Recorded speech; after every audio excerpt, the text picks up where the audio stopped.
কৃষক আল্লাহ এলো না ডিজিটাল কৃষক করে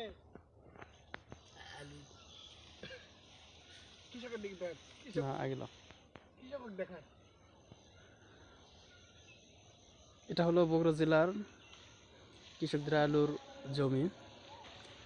এবার বগুড়া জেলায় আলুর বাম্পার ফলন হয়েছে, হাজার হাজার বিঘা জমি আলু উৎপাদন হয়েছে।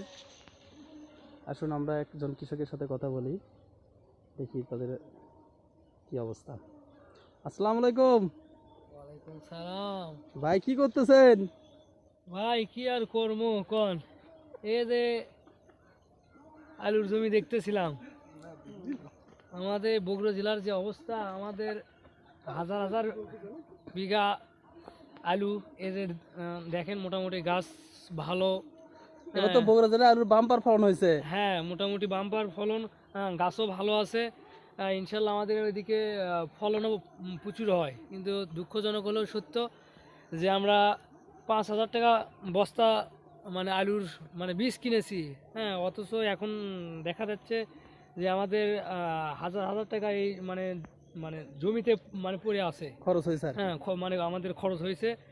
কিন্তু আমরা যখন সার পাউশে এসে কিনছি, সব কিছুরই দাম বেশি, হ্যাঁ আলুর বীজের দাম বেশি, অথচ আমরা এখন আলু আমরা মানে বিক্রি করব। আলুর মানে আলুর হচ্ছে কার বয়স হয়ে গেছে, হ্যাঁ কিন্তু আলুর দাম মানে দিন যত যাচ্ছে তত মানে দাম মানে মানে কমতিছে।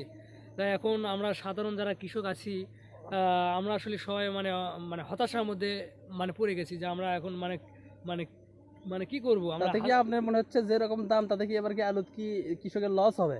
অবশ্যই। হ্যাঁ, এখন আমাদের জমিতে যে পরিমাণ মানে খরচ হয়েছে, এই পরিমাণ আসলে এরকম যদি দাম থাকে আলুর, তাইলে আসলে আমাদের অবস্থা মানে খুবই খারাপ হবে। হ্যাঁ, আমরা খুবই হতাশার মধ্যে আছি। এখন যদি এগুলো পরিস্থিতি যদি ঠিকঠাক না হয়, আসলে আমাদের অবস্থা খুবই খারাপ। আমরা সরকারের কাছে কি কোনো আবেদন আছে কি? হ্যাঁ অবশ্যই, সরকারের কাছে আকুল আবেদন যে বাইরে থেকে যেন কোনো আলু না আসে, আমাদের দেশে যেগুলো আছে হ্যাঁ সেগুলোই আনাফ। হ্যাঁ, যদি এগুলো করে তাহলে আমাদের মানে কৃষকের আপাতত যে একটা বাংলা কথা আছে যে বাস, হ্যাঁ বাসটা হবে না।